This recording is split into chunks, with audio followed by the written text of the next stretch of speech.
તમારું મમ્માસ રસોઈ। આજે હું તમારી સાથે શેર કરીશ તુલસી વિવાહમાં બનાવી શકાય તેવો ચોખાના લોટનો કંસાર। જો મારો વિડીયો પસંદ આવે તો લાઈક શેર અને સબસ્ક્રાઈબ કરજો। ચાલો શરૂઆત કરીએ આપણે રેસીપી। તો તેના માટે મેં દળેલી સાકર લીધી છે અને ચોખાનો લોટ લીધો છે, ઘી છે, કિસમિસ છે, બદામ છે અને તૂટી ફૂટી છે। હવે શરૂઆત કરીએ। તો સૌપ્રથમ આપણે પહેલાં ઘીને થોડું ઓગાળી લઈશું।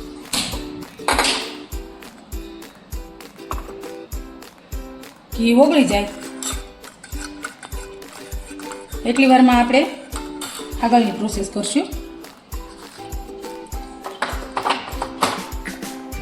તો આપણું ઘી ગરમ થઈ ગયું છે અને આ રીતે ઓગળી ગયું છે। એ રૂમ ટેમ્પરેચર પર આવે ત્યાં સુધીમાં આપણે આ પેલો લોટ અને સાકર મિક્સ કરી દઈશું। તો મેં આ રીતે અડધો કપ ચોખાનો લોટ લીધો છે। મેં ચોખાને ધોઈ 2-3 પાણીથી અને કોરા કરી અને સૂકવી અને લોટ બનાવ્યો છે તેનો, અને ત્યાર પછી મેં એને સાળી પણ લીધો છે। હવે આ મેં અડધો કપ ચોખાનો લોટ લીધો છે। તમે કોઈ પણ વાટકીના માપથી લઈ શકો છો। જેટલો લોટ છે એના જ પ્રમાણમાં આપણે સાકર લઈશું। તમે સાકરની સાથે ખાંડ પણ લઈ શકો છો।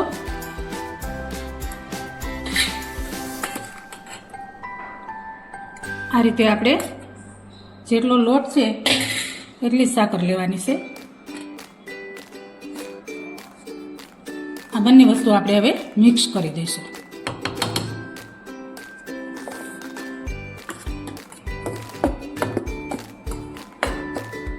ત્યાર પછી આપણે જે ગરમ કરેલું ઘી છે એને આપણે કપમાં લઈ લઈશું અને જરૂર પડશે ને એટલું વાપરશું।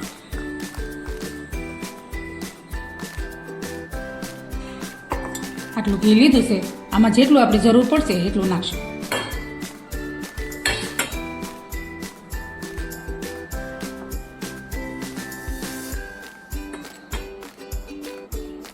આ રીતે મિક્સ કરતું જવાનું।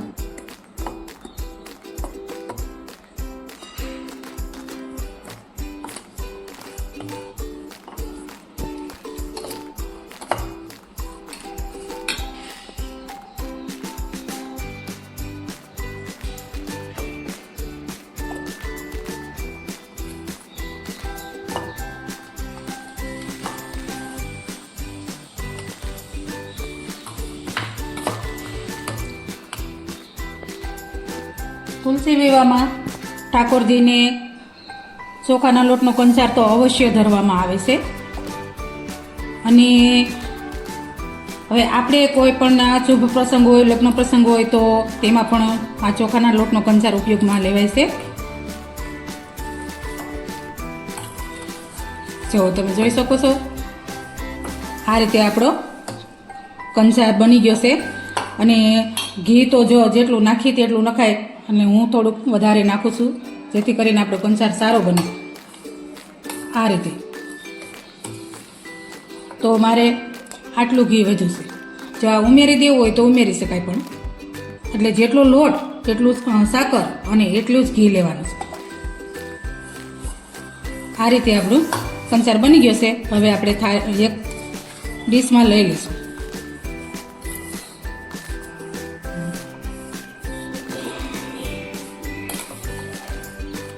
હવે આ એક ડીશમાં લઈશું।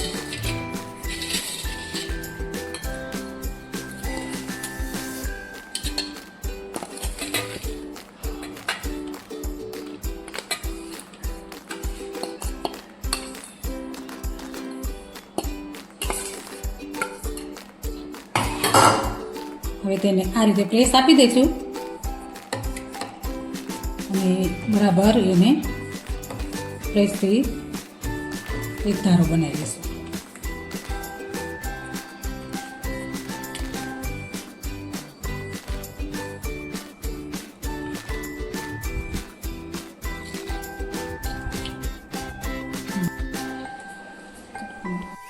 તો આપણો કંસાર બનીને તૈયાર છે। આ રીતે આપણે ડીશમાં સર્વ કરી લીધો છે। હવે એને ઉપરથી ગાર્નિશિંગ કરશું।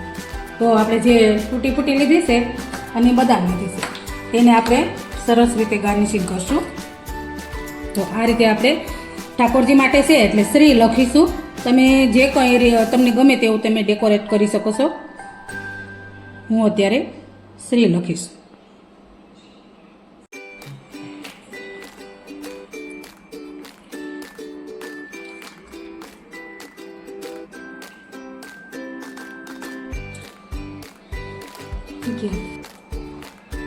તો તૈયાર છે આપણો તુલસી વિવાહમાં પીરસાતો એવો કંચાર, ચોખાના લોટનો કંચાર. આ કંચાર તો લગભગ દરેકના ઘરે અને આપણા ગુજરાતીના ઘરે તો જો પ્રસંગ હોય, લગ્ન પ્રસંગ હોય તેમાં બનતો જ હોય છે. અને કોઈ ચોખાના લોટનો બનાવે છે, કોઈ લાપસીનો બનાવે છે. તો આ તુલસી વિવાહમાં તો ફરજિયાત આ ચોખાના લોટનો કંચાર ધરવામાં આવે છે. મારો આ ચોખાના લોટના કંચારની રેસીપી તમને કેવી લાગી તે મને કમેન્ટમાં જરૂરથી જણાવશો. અને જો મારો આ વિડીયો તમને પસંદ આવ્યો હોય તો લાઈક કરજો, ફ્રેન્ડ ફેમિલીમાં શેર કરજો અને સબસ્ક્રાઈબ કરજો. અને બેલ આઇકન બટન દબાવવાનું ના ભૂલશો, જેથી કરીને તમને મારા દરેક વિડીયો નોટિફિકેશન જલ્દી મળી જાય. ફરી મળશું નવી રેસીપી સાથે. Thank you.